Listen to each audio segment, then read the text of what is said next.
New high score.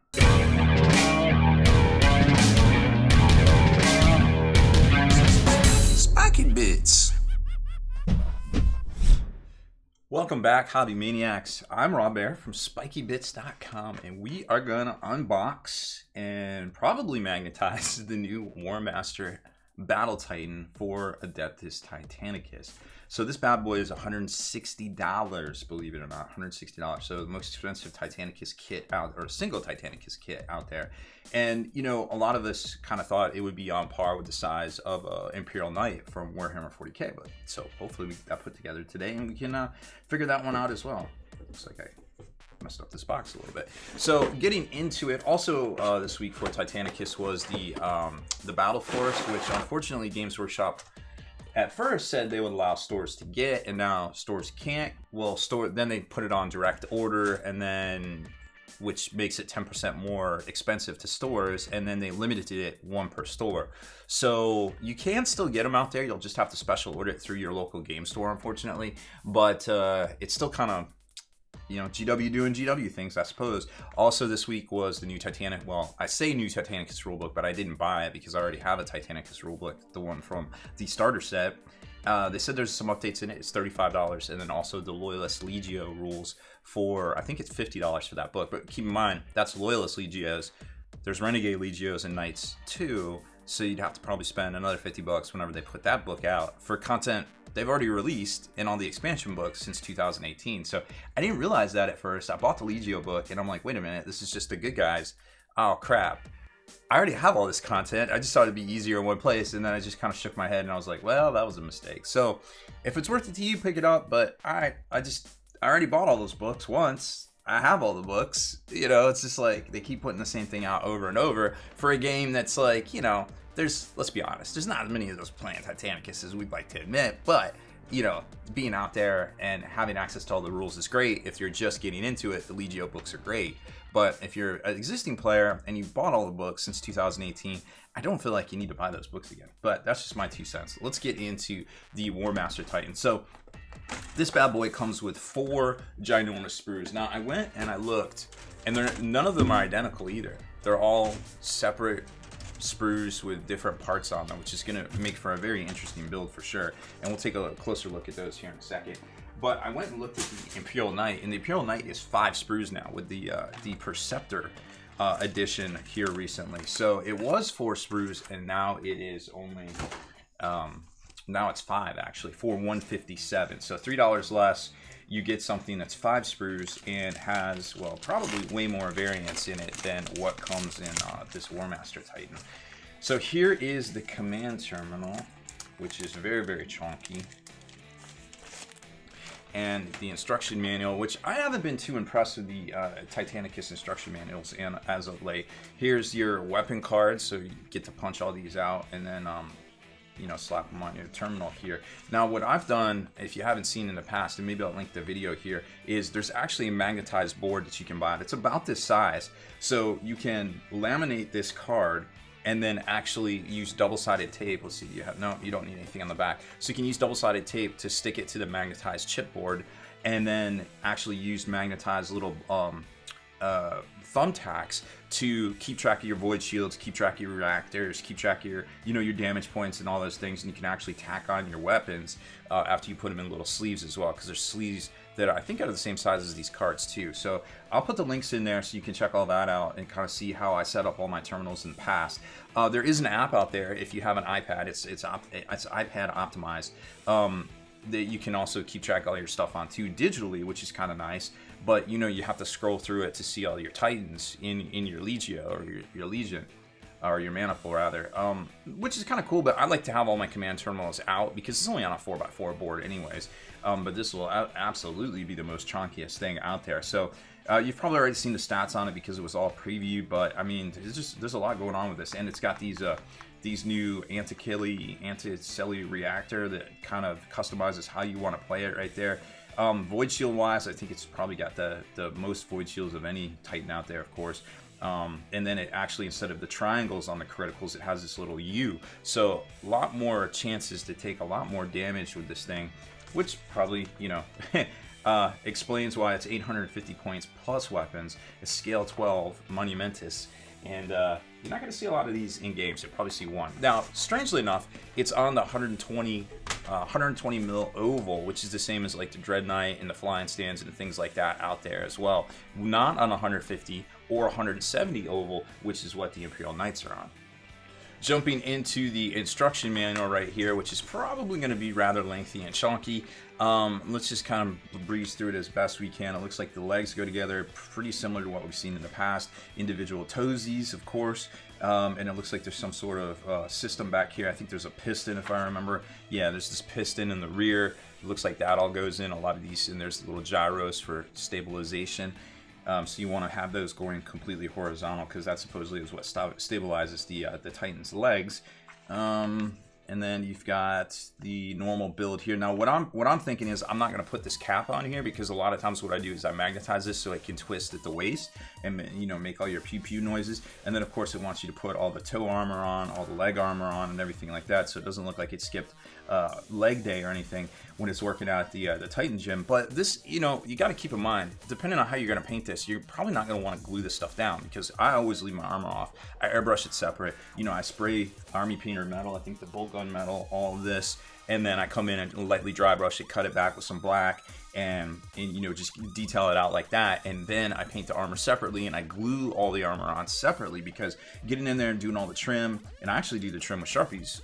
You've probably seen some tutorials on that. I'll try to link those in the description, or, you know, as the preferred video and such. But it saves you a lot of time, and there's color matches for it. I've got all that stuff posted over on Spiky Bits, of course.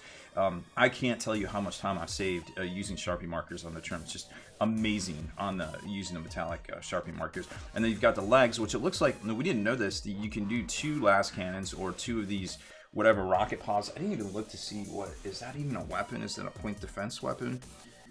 Ardex defense cannons, suffers D3, strength 5 hits. I guess that's just the Ardex. I don't think there's a separate entry for any of these point defense weapons like the las cannons and things that are on the back or anything like that. So I think that all just kind of gets locked into that. So I'm going to build it with 2 las cannons, because knee las cannons, surprise, gotcha. And then building up the carapace here, or the torso, looks like it's mostly standard to what we've seen with the Warlord Titan. And then you've got, once you get the hollow cavity filled, you got the deck here, very similar to the Warbringer, that looks like it has some left and right areas here that's going to all get glued together. More gluing the left and right areas together, and then they go into form an assembly. So it looks like, and this is kind of disappointing, because I'm sure at some point right here the arm sockets kind of lock in. That's something else that you're going to probably want to magnetize, so you can, you know, kind of twist your arm. So I'm kind of wondering if you have to glue all this together, and then you have to, and I'm sure at some point you start putting, well, you know, you start putting these armor plates on, and you start putting these reactor exhausts, or I guess this is intake, because that's the front where the head goes, that it's going to actually lock it together, so it's going to make it a lot harder to magnetize this. So I hope GW took that into consideration when they were designing this thing, because it's going to be very hard to get in there and do any sort of retrofitting or customization with magnets. And then you've got the front missile launcher things. I don't even know what those are.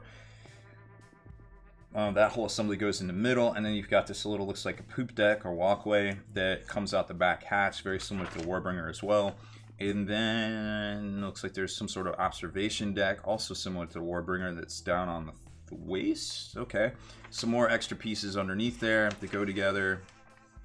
Oh, this is interesting. So it looks like there's a cap that goes into this cavity here for the torso, and this cap, see, we saw this with the Warbringer, both from Forge World with the full-scale one, and also from the one that they put out here for Titanicus, that this actually supports itself under its own weight. So I'm almost wondering if that's what this is, and you won't have to magnetize it at the torso, because it actually will just support itself and twist under its own weight. But we'll find out here shortly. And then there's the point defense las cannon, some more armor plating, void shield assemblies. There's a lot of void shields, holy cow. And then you've got these little nipple guns which looks like they don't want you to glue it in, so it moves and then it goes into this assembly here, and then it looks like it gets clamshell pinched into place with this armor plate. Again, probably don't want to glue your armor plates down, so I imagine I'm going to be using a lot of blue tack to get the look right for this assembly here. And then on the shoulders, you got 3 different choices of weapon, or of loyalties. I guess you got, you know, Warmaster from Warmaster Titan, just blank, and then of course Loyalist. Legios, more armor plating, very similar to the Warlord assembly. And then these must be the shoulder guns, but I thought it was just a rocket launcher. I don't remember being able to take turbo lasers and plasma destructors, and holy cow. I got the Melta, got the Flamer. Okay, so basically all the weapons that come on a Warhound Titan are available to go in the shoulders of this thing, as well as whatever this new rocket launcher thing is in this oh, so this is so I wonder what the range on this is. So it looks like it spins, and it goes in this little peg here, and then there's an assembly, and they don't want you to... Okay, so they don't want you to glue it. So this is actually going to be able to spin, which is interesting, but where do the arms go? I wonder if the arms socket into this point right here, which would be good, because then you can keep that off, and it doesn't matter that you glued all this down if you're only gluing that little assembly right there to this little top right here so that you can free spin the turrets. That's pretty cool. I like that design. That's very neat. AA guns. I don't know what this thing is. I don't think we've ever seen this before. This is the normal AA cannon that's on the Warbringer. I don't know what this thing is. Interesting. I'm gonna have to do a little bit of research now. 3 different head options, which is really neat to see. So you've got this kind of like knight head and kind of like a open, I don't know, not knight head with some sort of Foxcaster thing, and a more traditional Titan head right there. And then it looks like you're getting into the plasma weapons. I don't even remember what these things are called. I'm woefully unprepared. All I know is I wanted it. I didn't care what it had. Oh, the Caesarin class plasma destructor. Apocalypse missile destructor. Apocalypse missile, right? Oh, those are Apocalypse missiles. Okay, well, we've seen that before. It looks like they have the arc.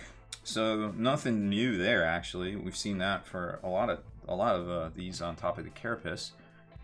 Oh, and these are the 2 different reactor weapons you can have. Oh no, it's a Revelator missile launcher, so you can have the Apocalypse missile array. Oh, this is new. Huh. 3 dice, strength 8, ordnance, concussive, limited. Oh, you only get 4 shots with them. Ordnance. Oh, maybe this is the. Oh, I bet you this is the one in over the head, and then these are it is Apocalypse missile array in there because you get 2 of them. Okay, that makes more sense. So that we've seen before, and it is barrage still. Huh. 12 plus weapon disabled. So the plasma destructor. Oh boy. All right. So super plasma destructor. Building all that up. Crisscross applesauce. Looks like a whole lot of coils on there. And then wait a minute. Okay. So it looks like this thing moves too. Yeah, okay, so you clamp the mounts onto this, but don't glue it onto there. They don't want you to glue it, so you can move it so it can it can track up and down. And then once you get that on there, you start gluing all the different wiring and such on. And then here, okay, and more little parts underneath it, and armor plates again. You might not want to glue those down.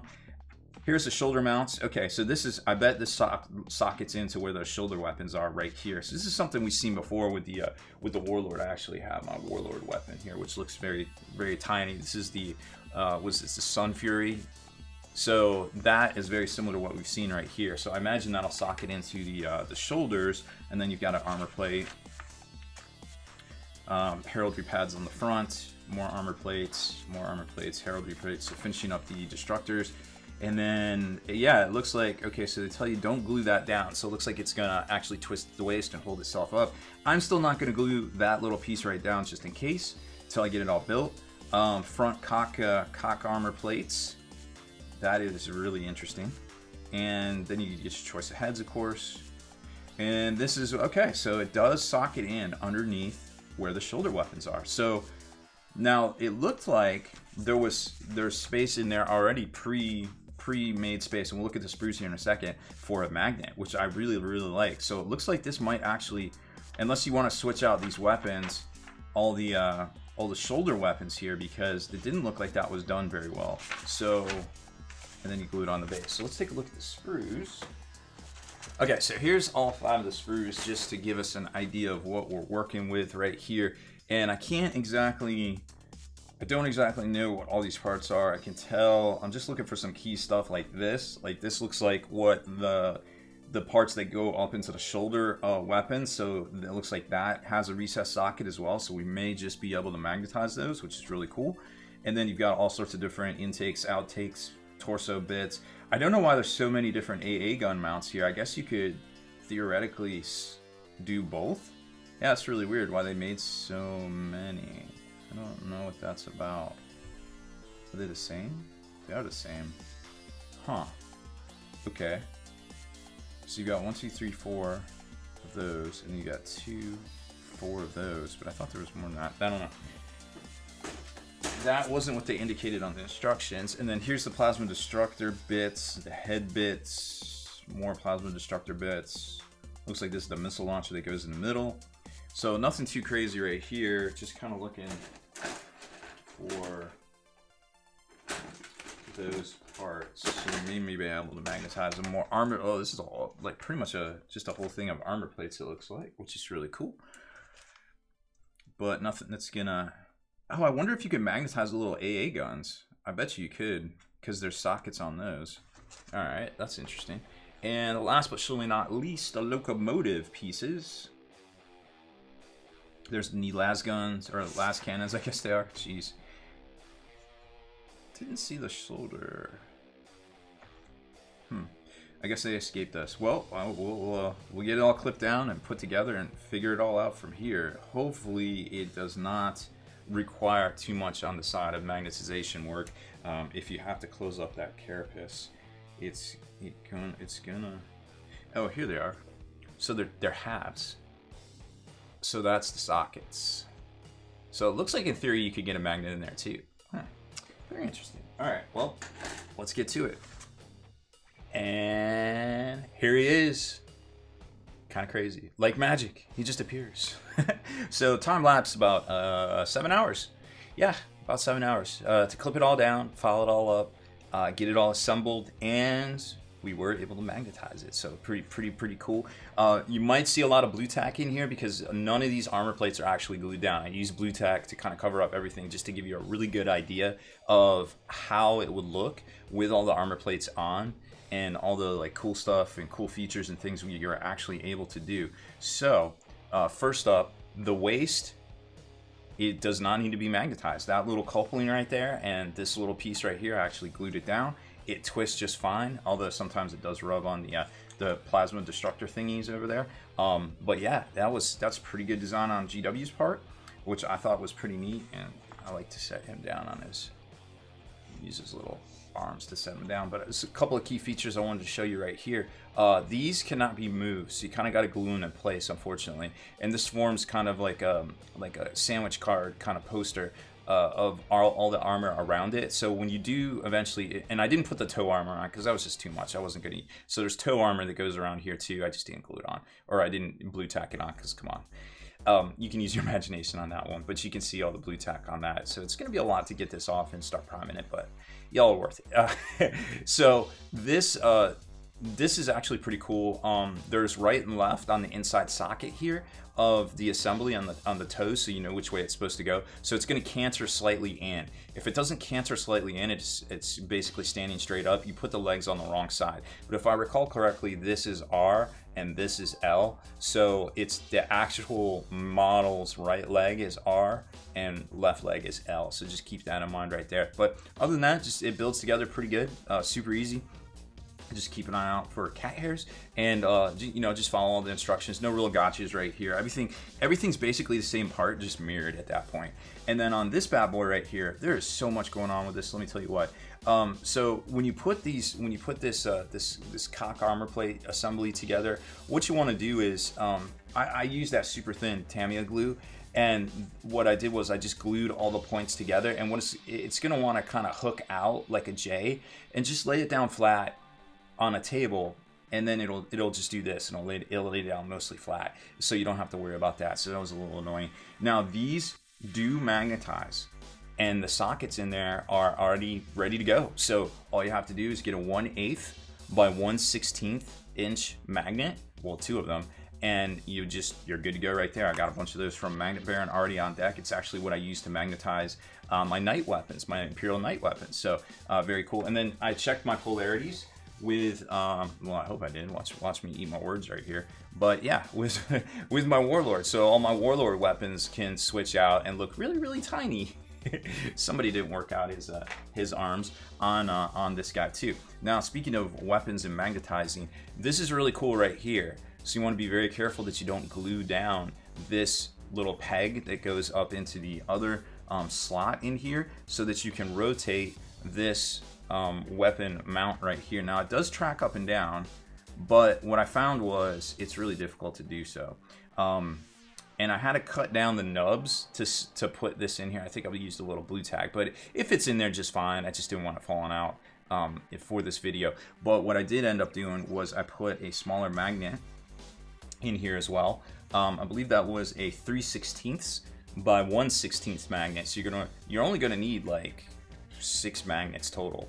Just those ones I told you right here, the 1/8 by 1/16 and a 3/16 by 1/16 to go in there. And then I just used a little bit of tin and clipped it all down around the weapons. Now, I haven't done all these weapons yet because there was like, you know, all the warlord or the warhound weapons, but and I just wanted to have time to actually record this video, so I'm gonna have to go back and do all that because I have a little baggie here full of those. So you're just gonna want to clip down the little nub on the back and just put a little piece of tin in there, and you're good to go at that point. And it also sockets in with the missile launcher. Like if you want to socket the missile launcher in there, you can, the Apocalypse missile launcher. The little nipple guns, if you don't glue them in, they actually move around and do cool things like pew pew pew pew, and they track up and down and left and right.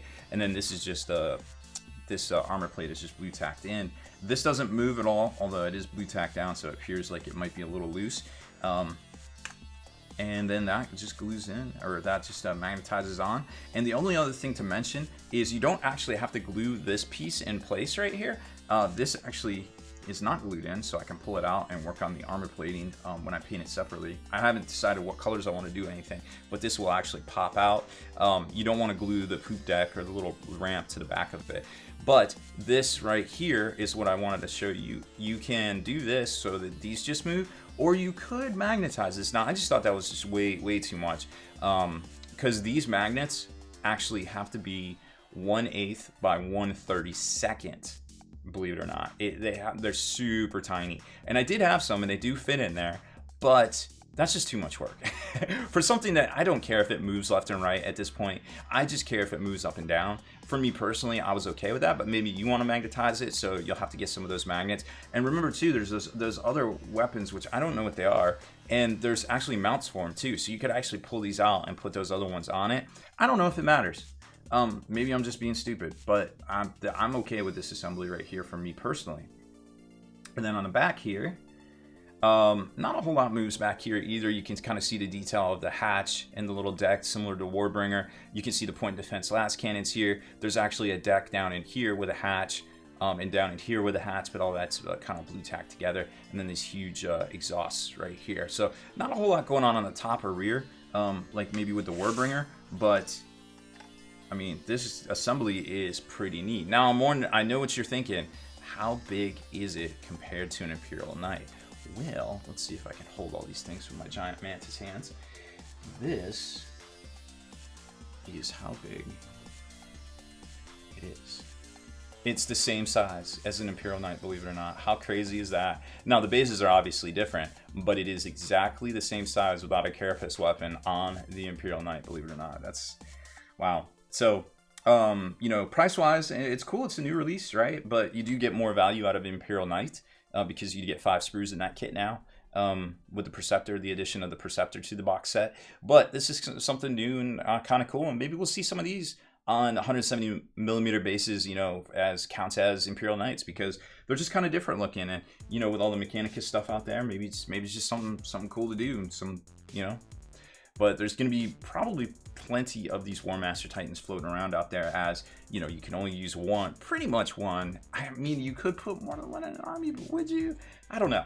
Either way, I think it's a really neat kit that was very well thought out by Games Workshop when it comes to the magnets, because they're basically all pre-drilled. You didn't have to do anything at the waist. So as long as you just kind of take some time, a little bit of patience, and just put it together with magnets and don't glue down the wrong things, I think you're good to go. I mean, I would leave the armor plates off. Like I said, all of this is just blue tack together, so I'm literally gonna rip all this off and prime it, you know, spray paint it down. But as long as you leave that off, everything will track, or don't glue anything down, everything will track up and down, left and right, and you can have a blast with it when you actually get this guy on the tabletop, hopefully when everything opens up again here in the near future. So that is it for this one. Don't forget, you can always get your hobbies for less, hopefully, from dicehead.com or Amazon or your local game store. Unfortunately, the battle mana pools, battle forces are direct order only, but you can direct order them through your local game store.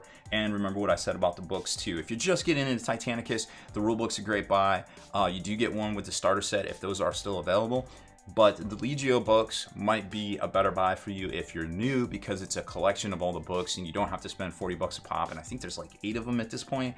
So it's probably a little bit value there. But you know, it's just like I say, in 2021, definitely vote with your hobby dollars. If it's value to you, pick it up. If it's not a value to you, find a different alternative to it, and you know, keep on hobbying strong. So thank you very much for watching this video.